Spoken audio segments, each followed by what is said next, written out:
What's up, guys? Amster Knows Hoops back today with another video.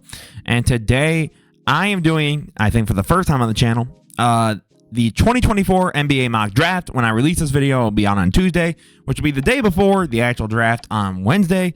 So that's what I really want to do. I kind of want to start trying to learn more about these guys. I'm not very familiar with college hoops or international hoops, so I'm trying my best to really become more diverse in my knowledge. But don't forget to leave a like, comment, subscribe. We're 9 subs away from 800. Shout out to my man Moses in the comment section. I know you talked about this video, so this was also for you, my guy. So without further ado, I'm trying my best. Again, I don't know everything, so before you get in the comments, go, well, Imster, actually, this guy is blah, blah, blah. Bro, I did as much research as I could, looking at film and all that. I did the best I could. But if I'm Atlanta with the first overall pick, I would not trade it. I think Alex Sarr is literally just too perfect of a fit for someone next to Trae Young. Maybe you can finally trade Capella. Right, you can really move forward with your organization, and I think Sarr is going to be a good guy to at least keep around. Even if you trade Trae Young, I think Sarr is just too nice of a guy to have around. Now, the Wizards, I think Rishashar or Zach is just too good. He's just too good to be true for them. At that point, you have him, Denny, Bilal. I like that wing core for them, especially if Zach, pans out like he should. And then, of course, you have Bilal, who's also from France. So now you got a bunch of Frenchmen going on. Now, this is where things start to get real interesting, too. The Houston Rockets. Now, for me, I looked at their depth chart immediately. First thing I thought of, I was like, okay, there's no way they go forward. They literally just objectively have too many. You have Amen Thompson, Whitmore, Dylan Brooks, right there, right? There's 3 guys that they're going to probably play at any point. Jabari Smith is still going to be there. So you're like, okay, so then you have Van Vliet and Jalen Green. So your guard room is sort of short. Like Aaron Holiday was shown to be a little nice for you, but I think especially since you have Şengün and Steven Adams, I think you're kind of good at the big. I think you're good with your wings. So for them specifically, I think Reed Sheppard is the pick. I like him as a shooter for the team. I like that he doesn't necessarily always need the ball in his hands. And honestly, I think to have a year under a guy like a Van Vliet, under with, Jalen Green learning from these vets, I think could be huge for them. So I think Reed Sheppard is the move. Now, this is going to be an easy one for me. I don't think this one's very difficult. For me, it's Nikola Topic. What the Spurs need, especially with this pick, is a more traditional and great ball handler, playmaking point guard. And that's what Nikola Topic is. I think he'll be great fitting next to Wemby. I think he'll be good with Vassell. Maybe another year of Keldon Johnson, but they have another pick coming up that I'm going to be talking about. That might show we might be moving on from him. If I'm the San Antonio Spurs, I think Topic is just too perfect for them here. So I think that's where you go. Now, the Pistons. Stay away from guards. You've got too many of them as it is, right? Because you got Cade, you've got Jaden Ivey, you got Quentin Grimes, you got all these sort of guys. Just stop messing around with guards. For me, if I'm them, I'm taking Mateus Bazulis. You got to hope that the shot falls, sure. But I think for them, they need spacing. Like, the amount of memes you could find about them and their spacing, it was absurd. They need spacing, and I think Mateus can provide that for them, especially at the 3 or the 4. So that's where I would kind of go with it. Now, for me, if I am the Charlotte Hornets, I don't like my guard room a whole lot, to be 100% honest. And for me specifically, I think big is not the way to go. I like Mark Williams. I like Nick Richards a lot. I like those two as my big man room. For me, I'm going Rob Dillingham. I favor his shot. I like what he provides for them offensively, especially, God forbid, if LaMelo gets hurt again. They actually have another guy that can kind of step up. Or if LaMelo is healthy throughout the year, he can learn alongside LaMelo, and Brandon Miller and really get things going. And I like that pick for Charlotte. And then for me here, I'm going Cody Williams. I'm assuming, to be 100% honest, the Blazers are making some trades. I don't think Malcolm Brogdon will remain on this team. I do not believe that you're going to probably be seeing Jeremy Grant, especially with all the rumors about him supposedly going to LA. So I think that's probably the big move for them. Probably get a nice young guy with upside. Especially considering how good his brother is, which isn't always necessarily a straightforward guarantee.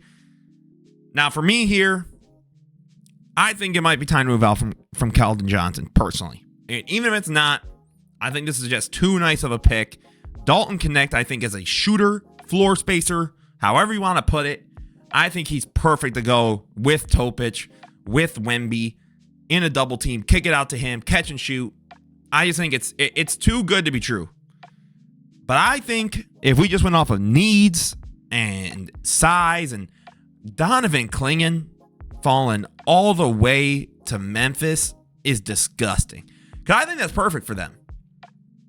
Right, so 1 second. It's going to technically undo, but when you look at it, right, okay. So you have your guards, right? You got Smart, you got Ja, you have Bane, you have Vince Williams, who showed you some pretty decent stuff. You've got G.G. Jackson, who could be at your 3. Watanabe, who's still good. You have all these guys. But I think if you're able to move Jaren Jackson to the 4 and get Donovan Clingan to your big, I think that's a disgusting pick. Like, that is beautiful if you're them. And then, to be 100% honest, the Utah Jazz are also in a weird position. They've got a lot of guards, right? Like, Jordan Clarkson, at this point, it's weird for me to think that he's going to leave. To me, their forward position is sort of their question mark. And if I'm then, I'm getting Ron Holland. I think he literally just perfectly fits their need. He can provide some shooting. He lets you develop. He's a really, really good defender. And I think under the coaching of the Jazz, I think he can really develop to something special. We even saw it with Keontae George. He had struggled, and by the numbers, he still did. But I think under the tutelage of the Jazz and just their system and the way that they are producing talent, I think you'll see that this guy can really produce something. So I think this was a really good pick, all things considered. Now, my Chicago Bulls. So, disclaimer. Fanspo has not updated our roster. So, we no longer have Alex Caruso. In an infuriating trade, for me at least, we went ahead and got Josh Giddey. Now, I know what you're thinking, but Emster, he's young. Lonzo's probably leaving. Blah, blah, blah, blah, blah. So here's my thing. I've got Kobe White, Ayo DeSumo. You have Dalen Terry. You've got at least right there 3 younger guards that you could rock with, right? So for my thing is, I'm done messing around with our guard room. I just think we have too many as it is. We're in an overload. I've got 2 really, really, really, really, really different ideas. But I'm going to be honest. I'm going to go Kel'el Ware. I think our big room, especially because I think Drummond's out. I just think he's going to leave. I think he's perfect to get next to a guy who could go under Vucevic. And can really help our team, get some sense of where we're going. Now, again, just a reminder, Josh Giddey is not on this team anymore. And for me, I think Tristan Da Silva is the perfect player here. Perfect plug guy, 6'8", can shoot the ball, catch and shoot off ball. Like, this is what they need. Because this also lets them move him to the 4. Moves everyone sort of up a spot. And finally, the rest of the team compared to Chet doesn't feel like a bunch of little people. And then here, I think Jared McCain's the pick if you're the Kings. Oh my goodness. If the shot of McCain coming off the bench for this team, being a backup guard with Kevin Huerter or Malik Monk, with, all these guys like Keegan Murray and stuff, I think he's a really, really, really, really, really good pick for them. Especially with, I just blanked on his name, but their backup point guard, right now that they had defender. I think letting him, saying that the Kings and Mike Brown have already sort of not moved on from him, but they're sort of like, you're not giving us enough offensively. I think McCain can give you that with the second unit. And then for me, the Blazers are back again. Now, I am assuming Jeremy Grant's gone. There's now 2 reports that the Mavs and the Lakers are interested in him. If I am the Trailblazers, I'm taking Saloon. My apologies. I think he's literally perfect for them. There's no other way for me to describe it. I just think he's a perfect fit for this team. Like, he helps their young core, and they also are getting now help in the young core in a spot they never had before. Now, I think this is where Stephon Castle gets drafted. This is the most Miami Heat player I've seen. Not the best shooter in the world. Incredible defender. This is a Spoelstra guy. I think you're getting him at pretty good value at 15th. And if you look at their guard room in general, it's not very good. So even if you have him behind Hero and Rozier, I think that's the way you go. Now, the Sixers, I think, is easy. Johnny Furphy, shooter, bench piece. I think he'll be really good, especially to develop under guys like Kelly Oubre. I think they should be signing him, by the way. Having him sit, and I think he'd be really perfect for a team like this with Maxey, with Embiid. I think that's where you go. Now, the Lakers. If I'm the Lakers, if there's any position I'm really going out of my way to be like, yeah, we need to address this immediately, it's their point guards. And for me, I actually do think Devin Carter's the way to go. He's a good defender. He's a good enough passer. He doesn't necessarily attack a whole lot from what I remember, but he's a solid enough shooter. I think this is like the perfect pick too. He's a 21-year-old, so you're not getting a super young guy to try and go on a team with LeBron and AD. And you have JJ Redick there now, which I think can help. So I think that's the move if you're the Lakers. And then the Orlando Magic. I think if you're the Orlando Magic, Jacoby Walter's the pick. He can shoot. He can do it off the dribble. He can move. I think this is the move for them. They need shooting. This playoffs showed that desperately. They needed spacing and shooting, and that's how I think they go ahead and get it. Now, for me personally, I think this is where, if you're the Raptors, I'm experimenting. Because first of all, y'all were stupid in the first place for not having your number 8 overall pick because you wanted whatever trade you did with Jakob Poeltl, right? Okay. So there's that. I think, honestly, Keyshawn George is going to be super fun for this team. I think they have a little bit more flexibility at the 2, 3, 4, whatever you want to do. I think that's the move. Now, if I am the Cleveland Cavaliers, Jared Allen has got 2 years left, right? I think this year showed they need spacing even more. I'm going Kyle Filipowski. I think they need that spacing for D-Mitch, for Garland. I think that will help them a lot. I think that this is actually a really fun pick. And I think this could either, again, these are prospects, right? Like, there's no guarantee that all these picks necessarily work out. But I think this is a pick that could really, really work. Now, we don't know who the Cavs coach is, but I think for a team like this, I think this is perfect. Now, the Pelicans, I think it's pretty straightforward. They're going point. I don't really think there's a it's and or but about it. And I think Isaiah Collier is their way to go. Right? He can still play under certain guys. He can learn from McCollum. He can learn with BI and Zion and, all of the above. I think that's the way to go. If you're the Suns, this is also very easy. If I can find him, hold on. I think Yves Missi is the way to go.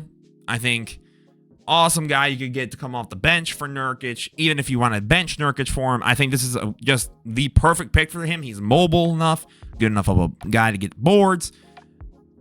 And if you're the Bucks, you need a defender. Like, desperately go for a defender. So for me, if I'm them, I'm going Ryan Dunn. I think this is This could be a steal of a pick for the Bucks if it really lands. A 20-year-old, 6'6", right? I think he can bring you some wing defense off the bench. Or, God forbid, if they want to, bench Connaughton and really try and get some more defense next to Dame and improve their defense because they need to drastically improve it if they want to even think about winning a championship. So I think that's the move if you're them. Now, the Knicks here can flex because they get back-to-back. So they can kind of mess around and do whatever they want to do. So if I'm them, I'm getting Jalen Tyson right here. Get some guard depth. And I'm going ahead and I am getting right here. Where are you? Hold on one second. Tyler Kolek. I think these two names to go basically with this position. Hopefully you bring back Mitchell Robinson. If you don't, I guess it's on you. Now, if I'm the Wizards, right, Zach Edey's the pick. I think he's a first-round pick. I think it's kind of wild if he isn't. You get a 7'3" guy. They need centers badly, like desperately. And if he does work out for them, and you get a guy that can help work out the post, whatever, that could be huge for the Wizards. Like, I'm not saying he's necessarily their franchise player, but man, he can help make the progress of the rebuild go a little bit quicker. And then I think the Timberwolves go Carlton Carrington here, pretty straightforward. They need a guard, a backup guard desperately, someone that will run that second unit with Naz Reid, with these different guys. I think this team need is pretty straightforward.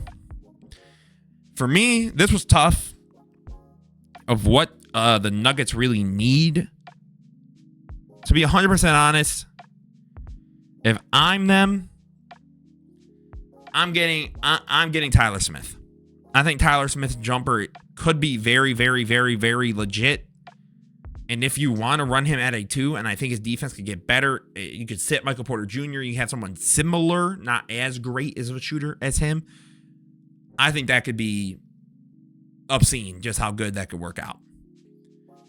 And then if I am the Utah Jazz now, I'm back again with pick number 29, right? Where do I go? How do I go about it? What do I think? I think Baylor Shireman is the way to go for them. I actually he looks like a grown man here, by the way. Grown man. Pause. I think this is a really good pick for them as a backup, learning under these guys. I think he could be a good facilitator. I think he could be a solid enough shooter for them too. And for him to not need the ball in his hands as often, I think it really help him out. I think that's sort of the route that they should go. Now, the champion Boston Celtics. What do you get? I think you get DaRon Holmes. You need some size, and DaRon Holmes is going to give you just that. He could come off the bench, presumably. Or if he is starting, he can learn under guys like Tatum, Brown. I think that this will be perfect for a Joe Mazzulla guy. I think that this is our first round overall, right? So, again, this is sort of the lay of the land following the first round. I'm not doing every pick. It was a struggle enough to get through the first 30 for me. But I want to know what you guys think down below. What picks do you agree with? What picks are you like, Emster, where the hell are you thinking of this? Why this guy? I think I tried my best to go off of best talent available, but at the same time taking into account who they already have and not trying to trip over yourself, trying to get all these guys at the same position, trying to fix it, right? And it's similar, right, with the Bulls, like drafting a guard there, like technically Stephon Castle could have gone to him, but you got 20 different guards, and I find it sort of difficult to do that. So let me know what you guys think down below. Don't forget to leave a like, comment, subscribe. We'll see how accurate this is, I guess, by the end of the draft. This was Emster Knows Hoops. Have a beautiful rest of your day, guys. Peace out.